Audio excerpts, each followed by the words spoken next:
अच्छा नहीं लगेगा, उस दिन भगवत शरणागत हो जाएंगे, उस दिन प्रभु अवश्य कृपा करेंगे। कौन ते प्रति जानी न में भक्ता प्रणश्यति, ये भी भगवान कहते हैं। उनके शरण में आने से कभी भगवान उसको कभी छोड़ते नहीं हैं।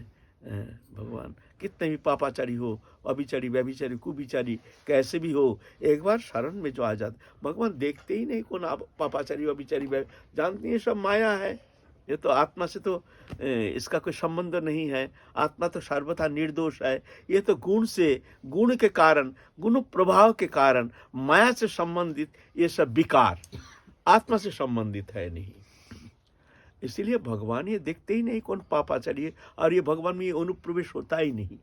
हम लोग देखते हैं, अरे महापापी ये है, महानीच है, भगवान ये देखते ही नहीं, वह स्पर्श ही नहीं होता, अनुप्रवेश ही नहीं। क्यों? जानती है तो माया। आत्मा जो है, वो जो भगवत अंश जीव अविनाशी जो है, वो तो सर्वथा शुद्ध है, शुद्ध, सत्य, सनातन, नित्य, मुक्त, आनंदमय है। इसलिए भगवान ये देखते नहीं।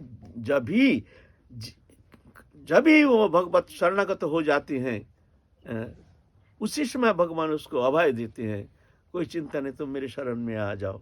अहं त्वं सर्व पापी मोक्षयिष्यामि, हम तुमको समस्त पाप से मुक्त कर देंगे, तुम चिंता मत करो, चिंता मत करो। तुमको चिंता करने का भी भगवान ने अवकाश नहीं दिया। बोलते नहीं, चिंता भी करने का कोई जरूरत नहीं है। अपि चेत सुदुराचार भजते माम अनन्य भाग, अति दुराचार व्यक्ति भी मेरे शरण में आता है तो अर्जुन उसको दुराचारी नहीं समझना। मेरे शरण में आया है ना, क्षिप्रांग भवति धर्मात्मा, बहुत जल्दी वो धर्मात्मा मैं बना देता हूँ, मेरी कृपा से वो शुद्ध हो जाता है, निर्मल हो जाता है, वो जान जाता है। ददामी बुद्धि जोगं तंग जेन माम उपजानती थी, मैं बुद्धि देता हूँ जिस बुद्धि के द्वारा फिर वो धीरे धीरे जान जाता है। ये बुद्धि उसमें है नहीं, मैं देता हूँ। ये बुद्धि उसमें है नहीं, अगर रहता तो ना जाने कब ये संसार चक्र से मुक्त होकर परम शांति पद प्राप्त करने में समर्थ हो जाता है। क्योंकि ये शक्ति जीव में है, भगवत अंश है ना, शक्ति है ना, लेकिन ये बुद्धि है नहीं। माया के कारण माया ने भुला दिया सब। स्वरूप विस्मृति ही संसार क्या है? स्वरूप विस्मृति, स्वरूप विस्मृति ही संसार बंधन का मूल जड़ है। तो भगवान चाहते हैं, जीव चाहते नहीं है, हम चाहते नहीं है। ये भगवान का दोष नहीं है। तुम जिस दिन चाहोगे ठीक ठीक, भगवान वंचित तो नहीं करेंगे, ये सत्य है। वंचित तो करते नहीं है भगवान।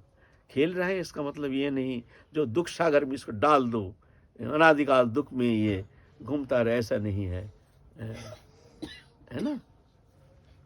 जीव ही चाहते नहीं है, जीव चाहते नहीं है।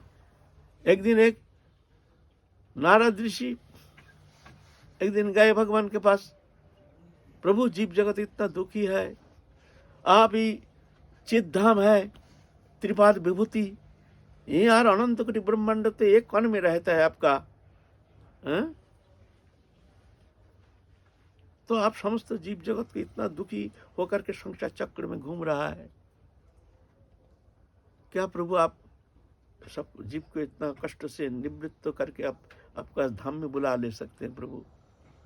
बोलता है नारद, मैं तो चाहता हूं, जीव चाहता नहीं है, मैं क्या करूं बताओ। ये समस्त जीव जगत एक कण में रखा है, भगवान धारण करके रखा है, अनंत विभु है ना। अथवा बहु नहीं तेन किंग ज्ञाते न तवा अर्जुनो विष्टव्याहमिदं कृतस्न मेकांक्षन स्थित जगत। तो नारद जी कहते हैं, प्रभु आप क्या कहते हैं, जीव आना नहीं चाहते, इतना चिन्मय धाम चिद्धाम यहाँ आना नहीं चाहते हैं, दिग्मय सागर में गोता लगा रहा है, दावा नाल पीड़ित होकर अनादिकाल संसार सागर में स्वरूप विस्मृत हो करके, जहाँ शांति है नहीं, आनंद है नहीं, अनित्यम सुखं लोकमिमं प्राप्त भजस्वमाम, फिर भी वो दुख सागर में गोता मारने के लिए वो तैयार हो जाता है, उसको अच्छा ही लगता नहीं है ना। भगवान तो चाहते हैं, जीव चाहते नहीं है। तो नारद ऋषि कहते हैं, प्रभु जीव आना नहीं चाहते हैं, कैसे हैं आप बुलाते हैं? तो बोलता है, तुम जाओ जाके, अब तुम्हारा जिसको अच्छा लगे ऐसा जीव को बुला के लाओ, देखो आता है कि नहीं। तो नारद ऋषि सोचते हैं, भाई हम देखेंगे, पहले समस्त सुख भोग कर लिया, ऐसे एक व्यक्ति को ढूंढ के निकालो। तो दिल्ली शहर में देखते हैं एक अच्छा सेठ मिल गया, वो बहुत पैसा वाला, अरब खरबपति, वृद्धावस्था, उस समय भी 3 भारियां, 3 स्त्री है उस समय, नाती पोता पोती सब माने खचाखच बड़ा हुआ है, विशाल संसार, धन का कमी नहीं है, कोई कमी नहीं, अथाह संपत्ति है और धर्मात्मा भी है। नारद ऋषि एक साधु का रूप धारण करके गए हैं। राधे श्याम राधे श्याम।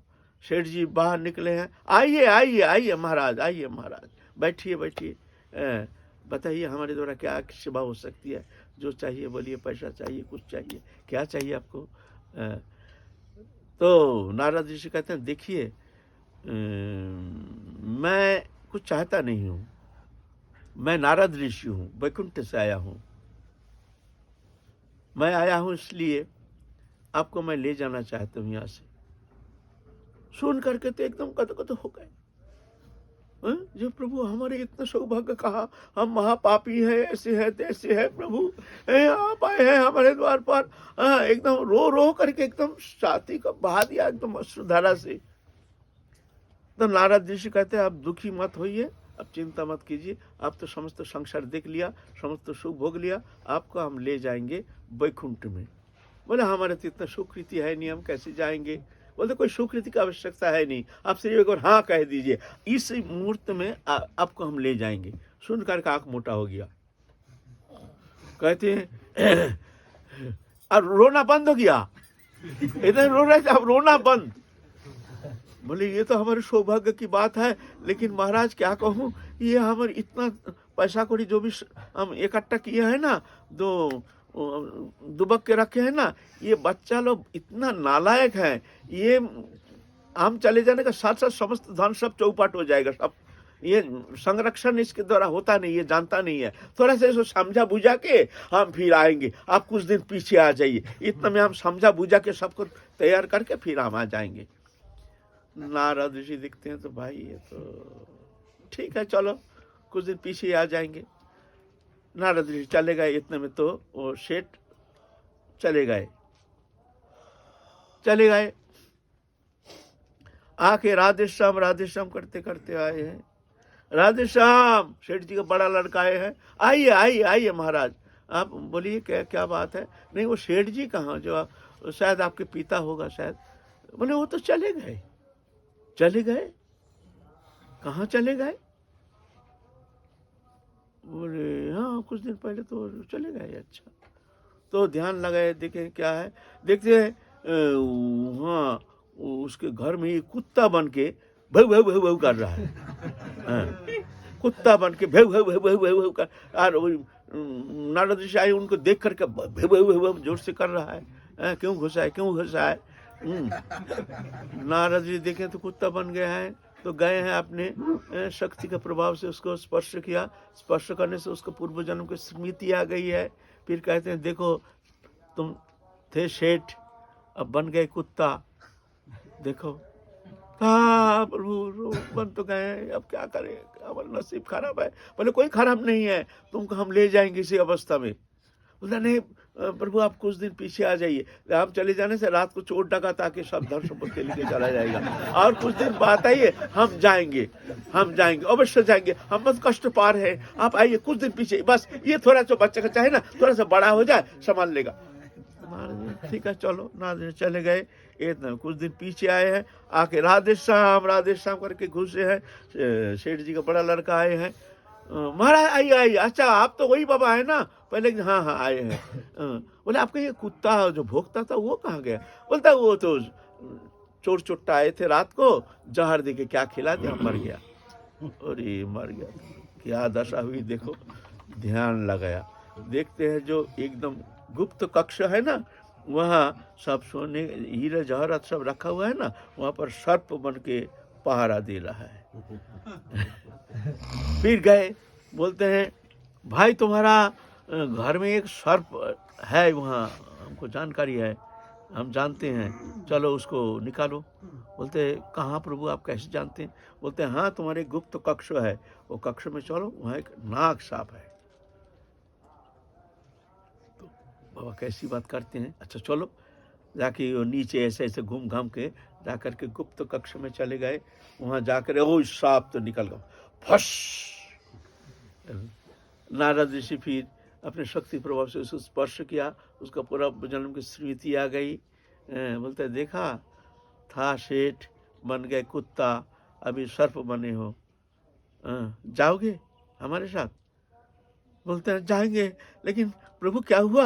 अभी जाने से ना ये जो हम इसको रक्षा कर रहे हैं ना, ये सब चोटा जो है ना, सब लूटपाट करके ले जाएगा। और कुछ दिन पीछे आइए, थोड़ा सा ही बच्चा कच्चा बड़ा हो जाए। तो नारद ऋषि चले गए, फिर आए, आ करके बोलते हैं आपको वो नाग साप था ना, वो जो गुप्त कक्ष में, वो कहाँ गया? बोलता है उसको तो पीट के मार दिया हमारे पोता पोती ने, सब पीट पीट के मार। नारद जी देखते हैं क्या गति हुई, देखें उसका मोह के कारण वो विष्ठा के कृमि बन करके जन्म लिया।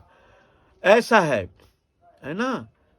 जाना नहीं चाहते हैं, भगवान का दोष मत लगाइए, भगवान चाहते हैं अभी आ जाए, लेकिन हम ऐसे दुर्भागा है ना, मुंह में कहते हैं हम चाहते हैं, भगवान को चाहते हैं, लेकिन हम चाहते नहीं है। जब दुखी हो जाते हैं संसार में, जब नाना प्रकार आदि व्याधि उपाधि दुख दन्न दारिद्र्य नाना प्रकार, इसमें जब हम दुखी हो जाते हैं तो जाके भगवान को पुकारते हैं। जो चाहते हैं प्राप्त किए हैं, अभी भी करते हैं, ऐसा बात नहीं है। बोलिए आपको संदेह है कुछ?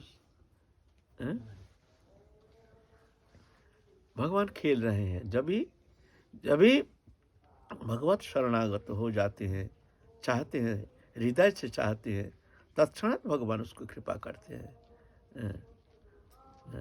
मच्चित्त सर्वदुर्गानि मत प्रसादात्वरिष्यसि अतो चित्तम अहंकारात न सृषि विनंशसि।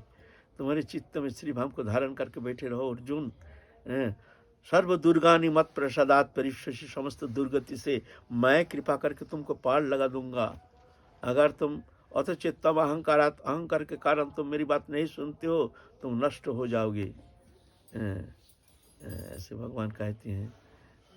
इसीलिए भगवान बार बार गीता में कई बार कहे हैं, सर्वधर्मान परित्यज्य मामेकं शरणं भज अहं त्वं सर्व पापेभ्यो मोक्षयिष्यामि मा शुचो त्वमेव शरणं गच्छ सर्वभावेन भारत तत्प्रसादात् परं शान्तिं स्थानं प्राप्स्यसि शाश्वतम्। दैवी जैसा गुणमय मोहमय दुरत्वया ममेव ये प्रपद्यन्ते मायामेव तां तरन्ति ते।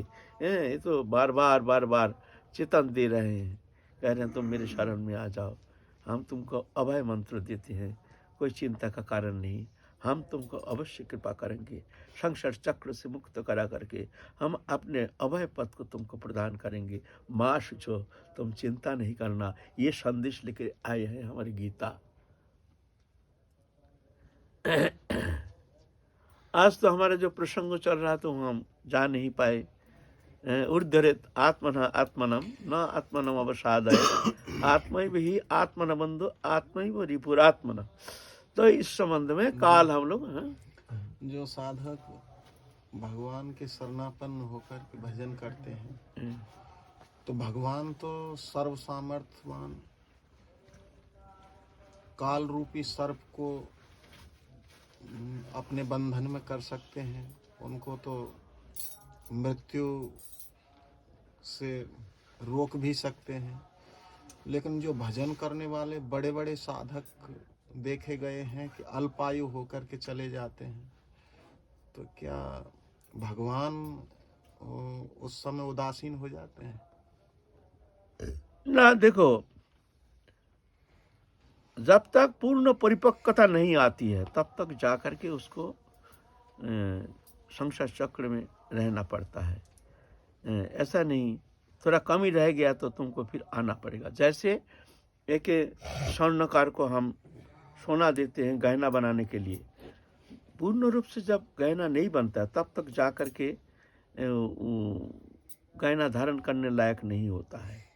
अब जाके कहेंगे भाई हमने सोना दे दिया, हमारा गहना को दे दीजिए, तो ऐसा नहीं होता है। बोलते हैं पूर्ण रूप से तैयार हो जाए, आप फलाना तारीख को आ जाइए, तब तक हम आपको दे देंगे। ऐसा ही जब तक पूर्णता नहीं होती है, परिपक्वता नहीं आती है, तब तक जा कर के भगवान इंतजार करते हैं। घात प्रतिघात द्वंद्व संघात आदि नाना प्रकार परिस्थिति के अंदर से उसको गठन करते हैं। ये गठन का एक प्रक्रिया है सब साधक के लिए। बहुत दुख दैन्य नाना प्रकार घात प्रतिघात के अंदर जाके एक आत्मिक गठन होता है, तब जाके परिपक्व होता है। इतना सहज तो नहीं है भगवान कृपा करके थोड़ा सा मंदिर में गया, थोड़ा सा प्रार्थना किया, भगवान उसको उद्धार करके ले गया, ऐसा नहीं है। थोड़ा सा जब तक वो परिपक्व दशा तक नहीं पहुंचता है तब तक जा करके उसको संसार में आना पड़ता है ना। ये बात है, ये खेल है भगवान का। बड़े दुख का विषय रहता है। बड़े बड़े भजनानंदी, बड़े बड़े साधक महापुरुष चले जाते हैं और एक संसार में ये बहुत बड़ा अवसाद छोड़ करके चले जाते हैं और साधक भी दुखी होते हैं और वो महापुरुष हमारे बीच नहीं रहते हैं। उनके द्वारा बड़ा जीव कल्याण भी होता है। तो ये भगवान की लीला कुछ समझ नहीं आती। हाँ, ये तो होता है, ये तो परिपक्व दशा, एकदम पूर्ण परिपक्वता, पूर्ण रूप से गठन कब होगा ये तो प्रभु जानते हैं। लेकिन जब तक कमी रहती है तब तक यहाँ से पूर्ण रूप से मुक्ति होना शायद संभव नहीं है ना। विश्व पितामह द्वादश महाभगवत का एक भगवत, जो सरसज्जा में किस तरह से शरीर त्यागना पड़ा। जब भगवान गए हैं पंच पांडवों के साथ विश्व पितामह को दर्शन करने के लिए, हाँ, तो विश्व पितामह कृष्ण को प्रश्न कर रहे हैं जे हे प्रभु, हमने 100 जन्म तक ऐसा कोई पाप कर्म नहीं किया जिस तरह से हमारे ऐसे दयनीय स्थिति में हमको प्राण त्यागना पड़ रहा है। ये कारण क्या है? ये सरसज्जा में इस तरह से तरफ तरफ करके हम शरीर को त्यागने के लिए मजबूर हो रहे हैं, इंतज़ार कर रहे हैं, मृत्यु के समय का इंतज़ार कर रहे हैं। तो भगवान कहते हैं 100 जन्म के पूर्व के कोई घटना तुमको याद है? बोलते नहीं, उससे पहले 100 जन्म का पहले तो कोई घटना हमको याद नहीं। बोले 100 जन्म का पहले तुम एक राजा थे, एक दिन रास्ते में चल रहे थे, एक सर्प आ गया तुम्हारे सामने, तुमने धनुष के नोक पर उसको इस तरह से फेंका, वो जाके नाक फनी है ना, जो पत्ता में काटा काटा रहता है ना, उसमें जाके इस तरह से बिंध गया। 18 दिन तरफ तरफ करके वो बिंद करके फिर शरीर त्यागा। 18 दिन, बोले उस कारण ये फल भोगना पड़ रहा है। लेकिन इतना है, वो कष्ट जो है, शरीर त्यागने का जो कष्ट है, ये कष्ट विश्वदेव को भोगना नहीं पड़ा, क्योंकि जो साधक जो होते हैं भगवान उसको मन को शरीर से हटा देते हैं, जिस कारण शरीर संबंधी जो कष्ट है साधक वो कष्ट अनुभव नहीं करते हैं। ये बात है। क्यों? सरसज्जा में शायित हैं, भीष्म पितामह प्रेम से बात कर रहे हैं, मस्तक थोड़ा हिल गया। अर्जुन का कहते हैं, अर्जुन हमारे मस्तक को थोड़ा सीधा कर दो। अर्जुन एक बाण मार के मस्तक को सीधा कर दिया। हाँ, आप ठीक है, बताओ। तो इंद्रियातीत देहातीत हो गए हैं, पहले परम भगवत है ना, उनको ऐसे कष्ट नहीं होता है। जैसे काल एक बिल्ली जैसे चूहा को जब पकड़ते उसका प्राण हरण कर लेता है, लेकिन अपने शावक को जब पकड़ता है उसका कोई कष्ट नहीं, यहाँ से लेकर दूसरा जगह स्थानांतरित कर देता है। ऐसा ही काल जो है दुष्ट के लिए, पापी के लिए ऐसी महाकाल रूप में आता है और भयंकर कष्ट देता है, लेकिन भक्त के लिए ऐसे नहीं। बिल्ली जैसे शावक को पकड़ता है, ऐसे ही काल दिखने में काल है, लेकिन भक्त वो कष्ट महसूस नहीं करता है। हमने बहुत बार देखा, हमारे प्रिय चरण बाबा देखे गोवर्धन में, दिखने में लगता है जैसे बहुत कष्ट पा रहे हैं। हमने गए उनके सामने बैठ करके देख रहे हैं जो ऐसे भजनानंदी महात्मा और इतनी कष्ट पा रहे हैं। हम कई बार पूछे, बाबा आपको कष्ट हो रहा है? नहीं तो हमको तो कोई कष्ट नहीं। बोला तुम कब आए देखो ना। हम कई बार रिपीटेशन किए, जी बाबा आपको कष्ट हो रहा? बोलते नहीं, कष्ट नहीं, कोई कष्ट नहीं। तो ऐसा है, वो आता है इस तरह से प्रारब्ध वश, कभी कभी जन्म जन्मांतर का कोई संस्कार आ जाता है, लेकिन साधक जो भगवत शरणागत साधक है वो कष्ट को महसूस नहीं करते, भगवान उसको कष्ट महसूस होने नहीं देते। तो ठाकुर जी वो प्रारब्ध को खंडन क्यों नहीं करते जो समर्पित तो साधक है? कर देते हैं, पूरा नहीं, कुछ ना कुछ तो भोगना पड़ता है, भोगना कुछ ना कुछ, ज्यादा नहीं, थोड़ा सा दिखावा, ऐसी सृष्टि का विधान ऐसे है, अच्छा। कर सकते हैं, लेकिन सृष्टि का ऐसी विधान है, थोड़ा कुछ दिखने में लगता है प्रारब्ध जैसे, वास्तव में ऐसा नहीं है, कष्ट महसूस नहीं करते। हम भी गए, हमारे गुरु भाई मुरारी इतना कष्ट पा रहा, दम लिया नहीं जाता है, हमने कई बार पूछा, भाई तुमको कोई कष्ट होता है? हंस के बोलते, नहीं तो हमको तो कोई कष्ट नहीं। ऐसी बात है। बाबा इसे क्या प्रारब्ध हैं? कहेंगे? प्रारब्ध तो बटे। एक जी हैं? ये एक प्रश्न बोलिए भैया, क्या कह रहे हैं? क्या ये सारे साधनों का जो भी साधन है वो शरीर और संसार से संबंध न रहे इसी के लिए साधन है, और फिर जो इसके बाद जो बचे वही स्वरूप है, वही ईश्वर है कि साधन बाबा क्या मतलब शरीर और संसार से संबंध, वासना ही जैसे आप कहते हैं संसार है, और भगवत भाव भावना ही भजन है। तो ये शरीर और संसार से जो दृढ़ अभिनिवेश है, जो असत्य मिथ्या चीज में, क्या यही बंधन का कारण है? इसी के कारण ईश्वर हृदय में होते हुए भी नहीं देख। हाँ, यही कारण है, क्या स्वरूप इस साधन विस्मृति। का मूल यही है कि शरीर और संसार से संबंध हमारा मिट जाए, फिर ईश्वर प्रकट अपने आप हृदय में या फिर हो जाएंगे, या फिर स्वरूप स्थिति हो जाएगी। इस पर थोड़ा सा देखिए, स्वरूप विस्मृति ही संसार बंधन का जड़ है। स्वरूप विस्मृति के कारण पंचभौतिक शरीर में आत्मबुद्धि मैं हूँ, स्वरूप विस्मृति में भगवान का हूँ, ये भूल करके पंचभौतिक शरीर में चेतन के तदात्मता के कारण शरीर मैं हूँ, ये भ्रम स्वप्नवत। शरीर में आत्मबुद्धि के कारण शरीर के प्रति सुख जो है, ये सुख विषय में हम आकृष्ट होकर के शरीर का सुख देने के लिए हम समस्त कर्म चेष्टा करते हैं। और तत्सहित शरीर संबंधी वस्तु में अपनापन, ये मैं से आ गया मेरा। शरीर से जो संबंधित है उसको मैं मेरा मानता हूँ, शरीर से संबंधित है नहीं तो उसको हम मेरा नहीं मानते हैं। घर मैं रहता हूँ तो ये घर मेरा है, कल बेच देंगे तो ये हमारा शरीर संबंधित नहीं, इसको हम अपना नहीं मानते हैं, फिर फोड़ दो कुछ करो।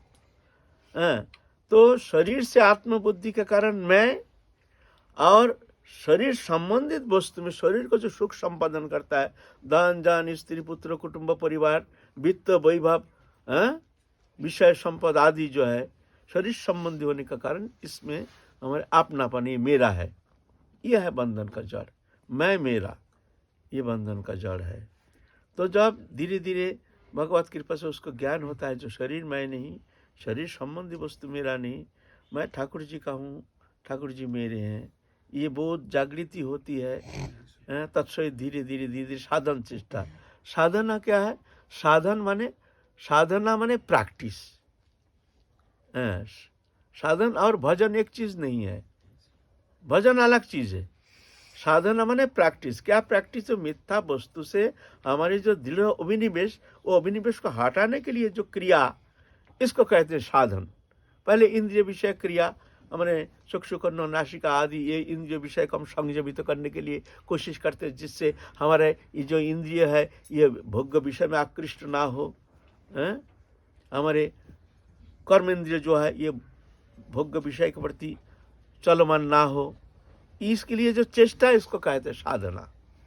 और भजन है गुरु प्रदत्त नाम जप ध्यान धारणा आराधना आदि जो है यह है भजन, है ना। तो धीरे धीरे साधन चेष्टा और भजन क्रिया के द्वारा धीरे धीरे उसका तदात्मता बढ़ता जाता है भगवान की तरफ। परसेंटेज बढ़ता है तो इधर परसेंटेज घटता है, इधर जितना परसेंटेज बढ़ेगा इधर उतना परसेंटेज घटेगा। जब ये 40%, 60%, 70% हो जाएगा भगवान की तरफ हमारे लगाव, तो ये परसेंटेज घट जाएगा, 30% 20% हो जाए तो इसको ये दबाव नहीं चलता है, उसका दबाव चलता है, उसका ताकत ज़्यादा है। ये प्रक्रिया है। उधर लगाव बढ़ाना है, ऑटोमेटिक ये लगाव रहेगा नहीं, ऑटोमेटिक हट जाएगा। ये प्रक्रिया है। ये प्रक्रिया के द्वारा धीरे धीरे धीरे धीरे एक समय जा कर के भगवान में पूर्ण रूप से हमारे चेष्टा जो है पूर्ण रूप से स्थिति हो जाती है, इधर जीरो हो जाता है। तब जा कर के जैसे केचुली छोड़ देता है सर्प, ऐसे ही अविद्या ग्रंथि ये खुल जाता है, स्वरूप में स्थित हो जाता है। ये प्रक्रिया है।